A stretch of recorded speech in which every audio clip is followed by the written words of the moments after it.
I did not do a lot of research because I have natural curiosity, Got and it. I just wanted my natural curiosity to just run with it. I saw your video come across last Tuesday, and I was like, dude, this is it. I need to figure this out. Like, this is awesome.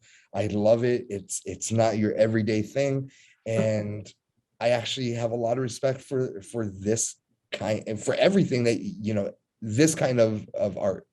So I want to say thank you for your time, Cheers. and thank you for your art. We'll start Yeah. there. Thanks for Um, having us. Timothy, Yeah. right? yeah, my name's Tim. Yep. Nice to meet you, Tim. Nice to meet you guys. How does this project start?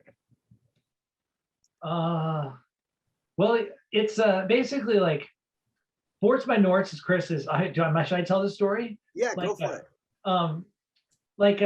Chris and I, as it turned out, we have kind of a bunch of mutual friends. Chris is friends with people that my older sister went to college with, and so that we had some connections of people of actually paths crossing like in the 90s. But Chris and I didn't actually meet until like I don't know, a handful of years ago, because we were both performing with this super amazing psych rock band called White Hills. I was playing drums in it, and Chris was actually doing a Butoh and styled super expressionistic dance performance. And so then we kind of met and we're like, oh my God, you know, such and such. And we kind of like realized that we were sort of already connected in a way.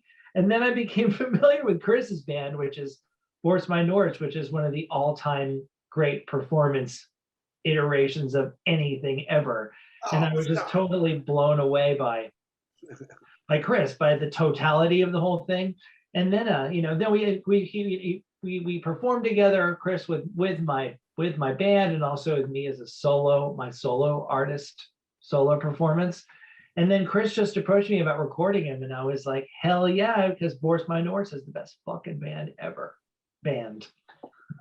Yeah, I'd like to add to that in that, like, people around me, literally for like a year or two, were like, "You have to go see Netherlands band," and I, I meant to do it like 3 times, and things happened, and took me forever, and then I finally saw them play, and I was like, it was one of those days where I was really just needing some like, just to have my brain just crushed by just some deep, like, brutal like sound. And that's exactly what happened to me. But it was like the music of Netherlands like hit me so deeply that I literally, and I'm not even lying, I literally cried. Like, I had like a tear coming down my eye. I was like, oh my God, yes. I was completely ecstatic. I was like, this is like my dream band. They're like so like soulful, but like it's like some of the most creative and artistic, like crushing metal that you could ever hear. Like, it's got like elements of it that are really like accessible and like like amazing hooks and shit, but then it just goes way out. And but the whole time there's this soulfulness that I connected with when I heard it. And I was like, oh, I've been searching for this band forever. And like, it was like, of course it was the band everybody was like, you have to see this band. So then, then we just started, hanging out. And this was like a project long time coming. Yeah. Thank you, Chris. Netherlands is my band, by the way, if that wasn't obvious. Oh, yeah. My band's called Netherlands. So that's just what he's talking about. He's not talking about Holland. So how would you classify this type of music? It would just be avant-garde, or is this like a subgenre of metal? Our music is like, I would say it's like, I don't know. I mean, I have ideas. You go, Chris. What do you think? Are you talking about Netherlands, or are you talking about this project? This project. This project, yes. Yeah. Yes. I definitely think it would be probably immediately classified in the avant-garde section of the record store, for sure. But I mean, there's so much in it. It's almost like it's very Oh man, that's a tough question. Yeah, I would definitely say that it would just by default, it would definitely have to be classified in the avant-garde section. But there's definitely a lot of metal influence in there. There's a lot of influence of like like orcs and like Metal. Teletubbies and just insanity. It's just like very very much heavy on the absurdity department and joyful, but also just I, it's something that's important to me always is like as absurd as I like to get in Borts Minorts, there's also always a level of seriousness in it as well, and it's a fine line. It's always a fine line, and I that's something that I feel. I don't know about you, Timo, but yeah, I mean, yeah, I think you probably join me there. But Yeah, what, no, I what do you mean, think? it's funny. I was going to try to think like avant-garde, like, I mean, relatively speaking, in terms of the overall cultural place where it sits. I mean, that's like, that kind of encompasses a lot. I mean, like it's almost too broad. What we're doing is like there's elements of electronic music Mhm. and fucking uh performance art and Mhm. comedy and kind of free jazz and noise rock and metal. And when I was just thinking just now, I was thinking like, what if someone asked me, I would just be like, it's like whippets. I That's a just be good. like, it's just like whippets. That's It's like, actually throw all the other stuff. That's perfect. It's just like what is it? that's what kind of It's it like is. It's just whippets. like it's just blowing up your shit. It's that feeling in your brain where you just feel like zillions of brain cells just going. Yeah, exactly. It's you know, but yeah, no, in terms of seriousness and yeah, it's funny you mentioned that. Like they're in a way they're not even they're sort of I was gonna it's like you say they're two sides of the same coin, but they're not even it's like it's not even a coin. It's like oscillating. It's like, yes, it's total sheer comedy, and we're deathly fucking serious too. It's the same energy. It's the Exactly. same phenomena, just at Yeah. different moments of the same thing, cycling or whatever. Because it's not like we're not being zany. You know what I mean? It's just fucking wacko, but we're also it's totally sincere. It's totally earnest too, I think. Yeah. That was put really well for sure. Actually, I'll just let it rest right there. Yeah. One thing I noticed, and I could be wrong, and let me know if I am, put me in my place, but it feels very freeing. Like when I see you guys do it, I feel a level of freedom, Oh, good. of of putting your soul out there and saying fuck it, to the nth degree. That And is when I that's the one thing when I heard you guys and when I saw the videos, I felt freed for you guys. Um, am I at all like oh, traveling down the right road with that's this? exactly right. I mean, I think like that's the optimal, like that's just the whole point of the entire thing is to, I was gonna say freewheeling. The entire thing is supposed to be like an ecstatic fucking goof, with some tenderness and some a lot of darkness in it too. But yeah, freedom is a actual abandon. Yeah, there. That's how I'd call it. Yeah, you nailed it, Tim. That's it. That's it. That is like that is that's what keeps I've been doing this project as Borts Minorts for this year is 15 years. And that's what keeps me doing it is because this feeling of when I'm doing it, I feel my most free. And that's really important to me. So I really, it was really awesome collaborating with Timo on this because he fully gets me, and we're definitely from the same planet in this, in many ways, but especially in this musical way. So it was like, oh, there's no one else I would want to, share this project with more than Timo because he gets this, and it's like, yes, freedom, like that. It's like, yeah, it not, it's, oh, the word just slipped past my head, but you nailed it.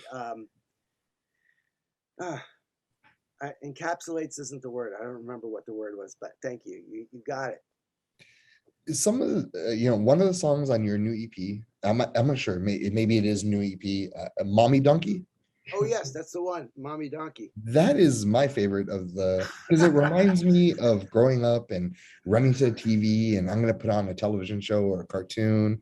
And that seems like the theme song for one of those. Yes, I love that. Oh, that And makes me so that's happy. one that really like stuck with me. I was like, I'm going to bring it up during the interview because I really enjoyed that. However, there are maybe one or two songs, and I'm just trying to understand it. It seems pure chaos that's going on. What is the thought project and strategic thought project thought behind that project or that song? And what is it? Is it like, let's just try to be as ridiculous as we can, or is it more of layer on top of layer on top of layer to be this character? What is happening in those songs? Sure. Uh, I guess to explain how it went down, really, it was that um, I had I brought in 8 songs to record with Timo. We did it in one day, like a good just recording it. And when I was done, the idea was that I was just going to leave it with Timo in his hands because I knew that it was going to. It was. I had some basic ideas of what I, like to that I gave to Timo with like, hey, here's some thoughts I have. Nothing is like concrete. Like, just go fucking crazy with this. Like, just go wild. And so you're right, there are like 2 songs on there that were, I had a basic structure of improvisation that I did. And then I kind of just left it to Timo to build on top of that.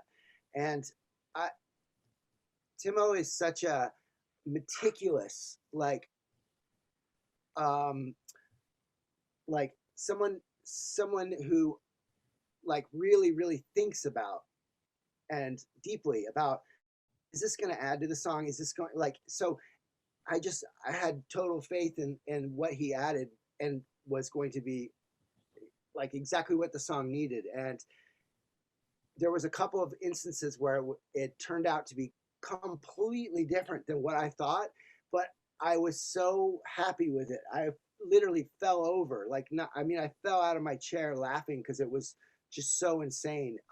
So yes, there was a general structure to a couple songs that were like an improvisation that had a structure to it, and then I left it with Timo to just go fucking wild with it, and I was so pleased. Thank you.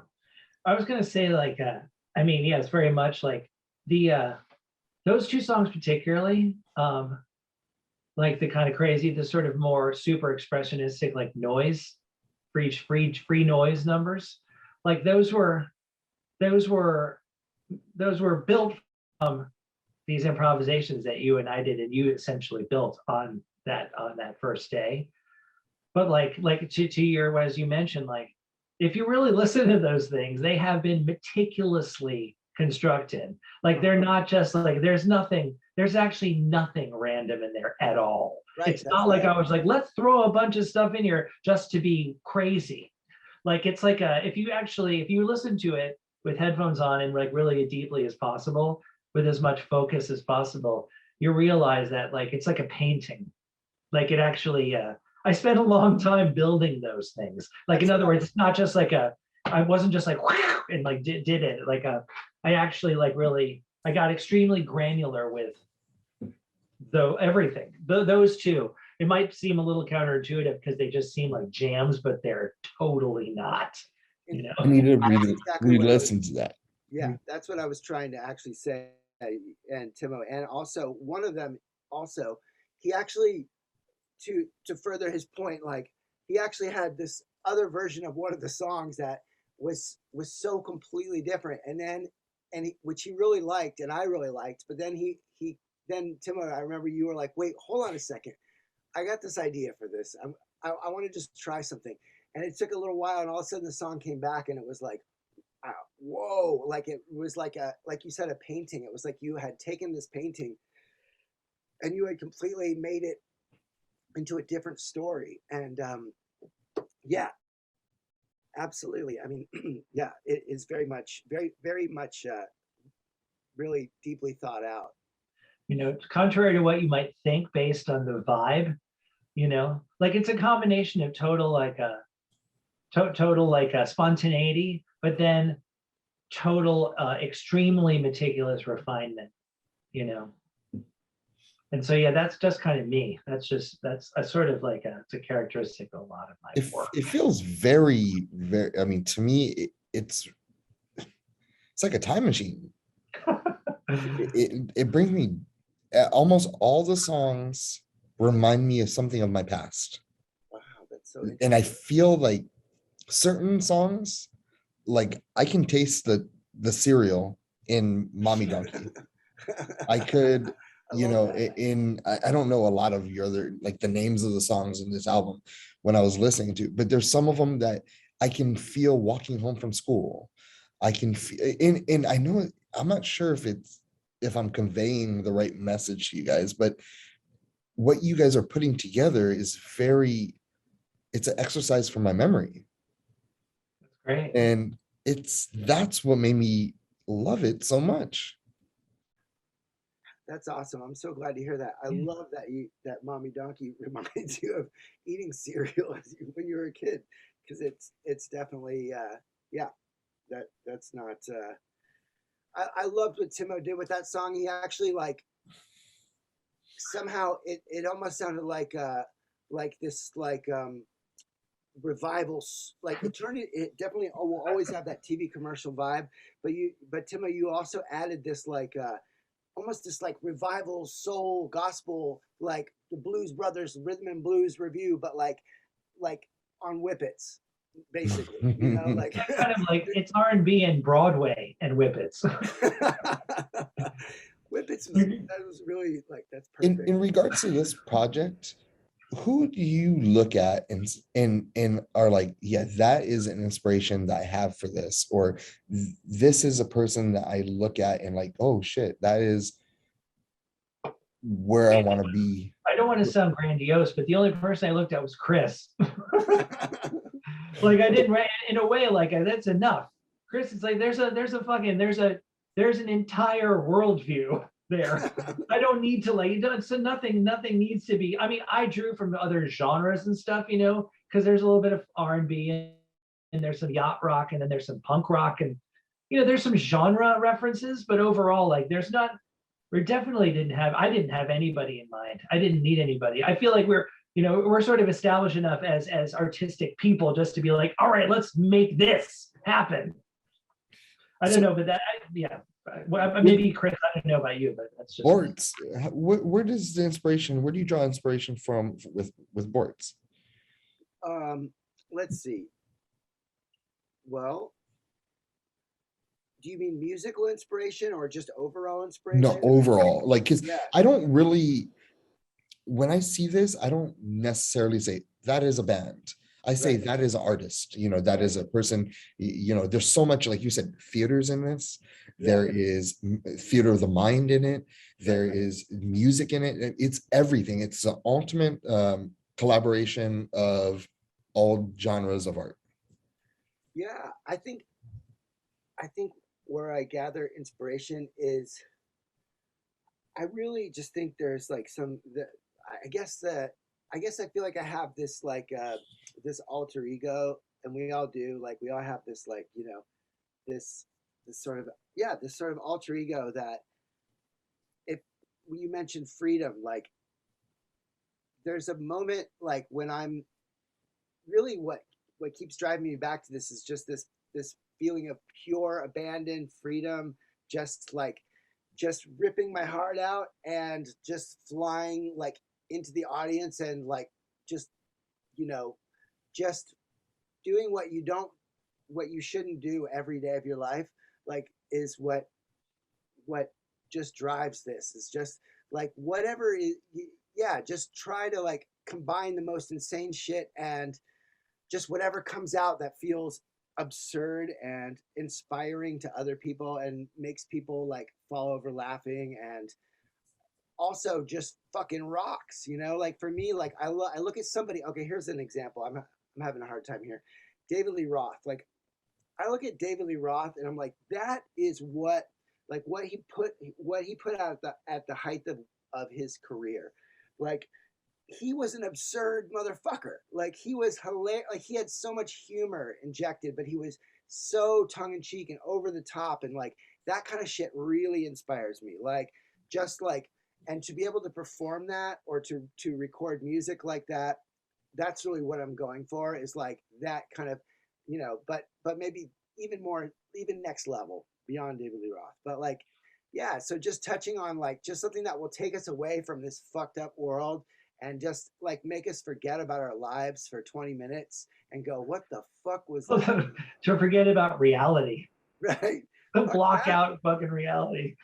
Like, I mean, I think it's beautiful. I would just say from my own experience watching Borts shows is just pure joy. It's like my whole head smiles. I'm also I'm originally good natured, but I'm also just fucking pretty grizzled person. It takes a lot to actually fucking make me like, like to really like warm my heart, like in that context, just also because I'm fucking middle-aged and I've seen like 70,000 shows. But watching Chris's show is just like, he's like a hyper child. Like, I don't mean like a hyper child. He's like a mega child, and like, it's like, honestly, there's I just have so much respect for that, because there's a level of just bravery and fucking courage and fearlessness in the whole thing. And it's also it is super contagious.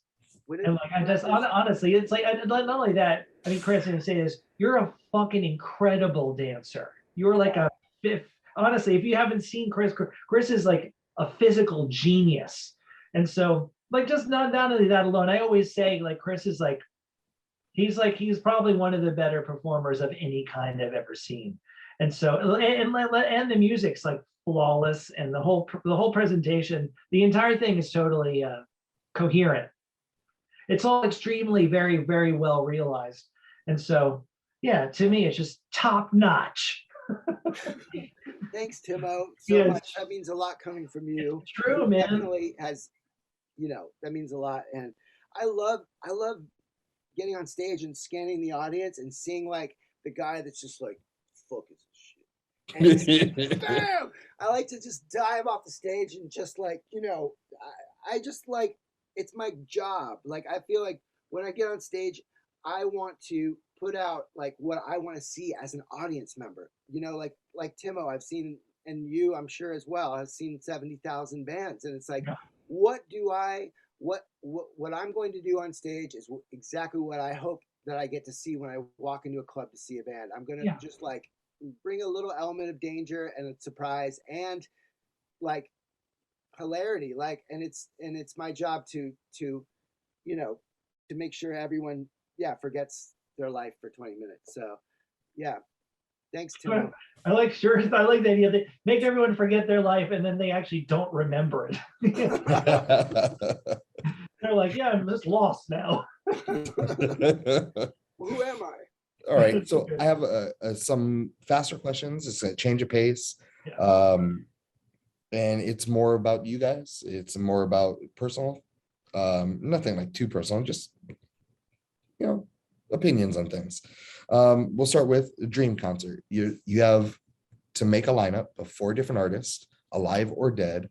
Who are you going to book for your dream concert? I love these questions.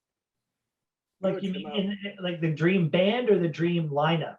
Dream lineup. Like the dream, like a bill. Yes.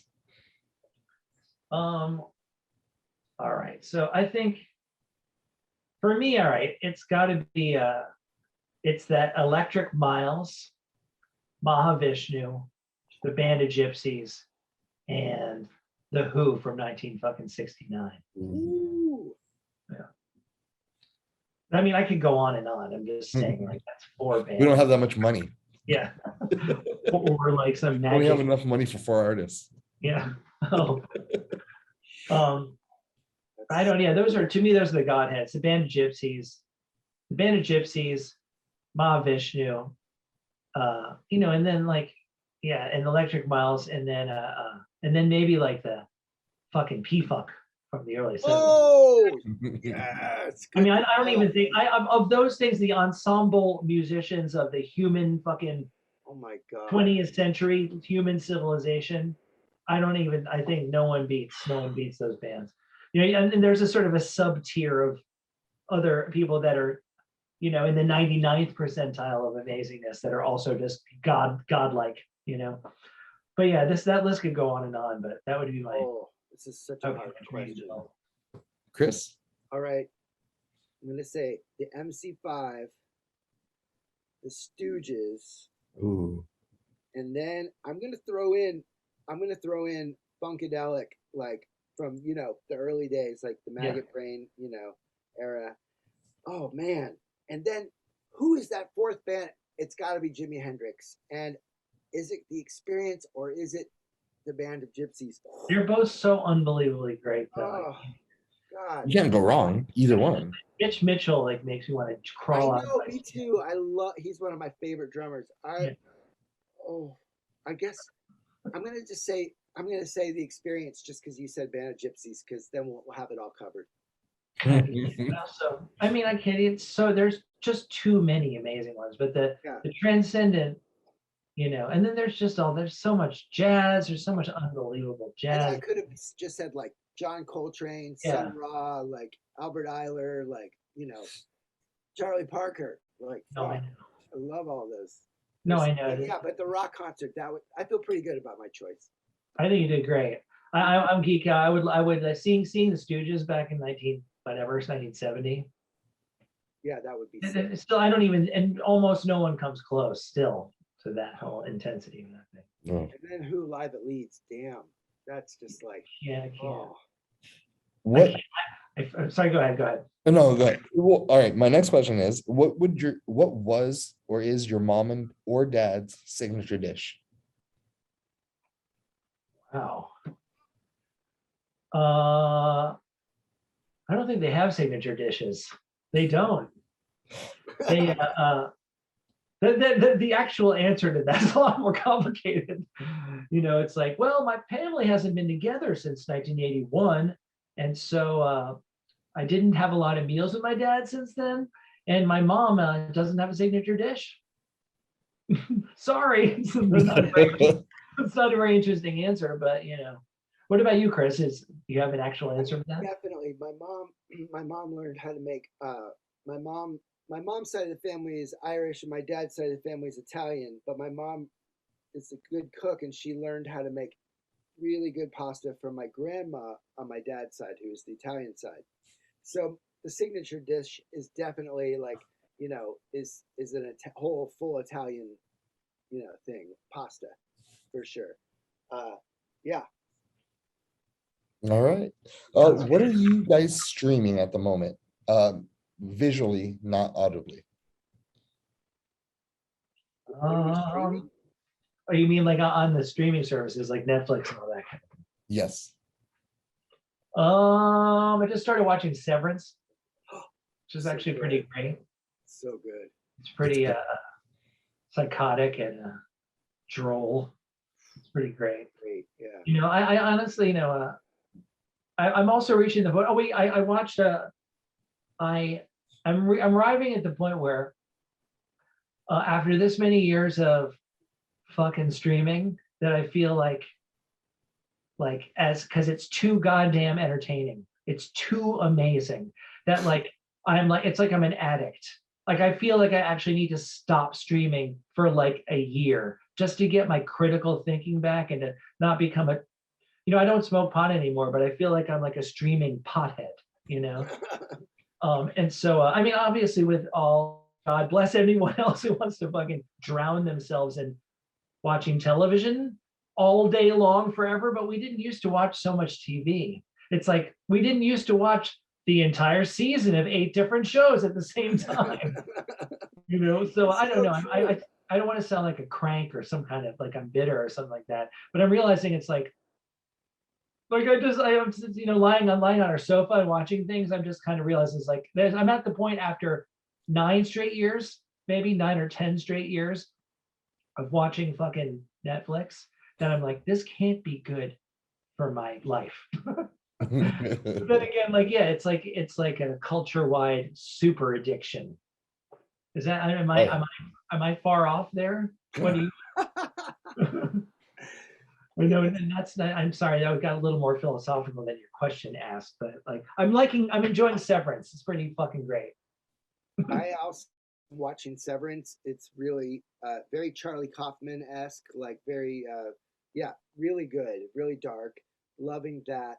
And I'm also watching the show called Servant, which is also on iTunes, Apple TV. That's a Shyamalan, right? Yes, it's cool. I can't stop. It's each episode's only like 30 minutes. You got to wait like a week to watch. I'm an addict. You got to wait a week to watch like a 30-minute show, just like, and the old days. yeah, kind of like, like back in the old days when you had like Happy Days, Laverne and Shirley, Mork and Mindy, The Love Boat. They were all back to back. Isn't the whole season on though right now? Can't you watch the whole thing? So yeah, you can watch like 3 seasons of it, and now I think it's in the 4th season. Oh, now. It's like the new, I did exactly what you said. I just pounded it, just like season after season, and now I'm up to the point where it's like every week. And I can't remember anything of anything. Right. Yeah, and then the third show I'm watching right now is I guess I feel I'm trying not to. I'm not plugging iTunes or Apple. What is it? iTunes? No, Apple TV. Apple TV. Yeah, Foundation is fantastic if you like sci-fi. It's an Isaac Asimov book apparently, and it's a little slow at first to develop the worlds. But it's pretty convoluted. I couldn't stick with it. Yeah, no, it's definitely like pays off. Like it hits a point where it really pays off. But yeah, it's a little slow. Oh, Raised by Wolves. Oh, I heard that sounds good. I want to see. Raised by Wolves is the fucking jam. I don't have HBO, but yeah, I totally agree with what you said, Timo. I think about sometimes I'm like, it used to be like, now it's like you eat dinner and you sit down and watch streaming. It used to be like, oh, I'm gonna work on my sketches or read a book or just sit and stare at the wall. Yeah, like it's like if I'm not watching TV, then I think there's something wrong with me, and that's fucked up. I know I totally get it, man. They got us. Yeah, I know, and that's why we're all going on Buddhist retreat. Starting. Yes. So ready. See you later, bro. Like, have fun. Well, gentlemen, I just want to say thank you so much. Thank you for your art. Thank you for your time. Thank you for being so honest and open with me about your art. I truly appreciate it. And is there anything else that I might have been missing? Go ahead. The floor is yours. Thank you for having us, Timmy. Really appreciate it. Obviously, anybody that cares, check out our album. Hopefully, maybe there'll be some kind of link. My band is called Netherlands. The link in the description. It'll be great. My band, it's netherlandsband.com. We have a bunch of records coming out. If you like weirdo hard rock music, you'll probably like it. And thank you to Chris for just being amazing. Love you. Love you, buddy. And thank you, Tim, really for having us. It was really fun to talk to you, and it was really cool to hear your take on the EP. And it just made me really happy that you felt like just hearing words like freedom and like it was like a trip to your youth. Like that made me really happy. And check out Netherlands Band, everybody, because it's seriously, like, honestly, like if I didn't even know Timo, like I'm not lying. It is like one of the greatest bands on the entire planet. Thank you. And yeah, and thank you again, Tim, for having us. I had a blast. No problem, guys. Also, let us know whenever this airs or whatever, Yeah, I'll message you guys in on Instagram if you guys have Instagram. Yes. Perfect. Yep. Find us on Instagram. I'll look for you, and I want to check out your show. And thanks again. Well, thank you guys so much. We appreciate it. Have a good one, man. I'll see you, Chris. All right, Tim. I'll see you. Bye, Tim. Peace. Bye.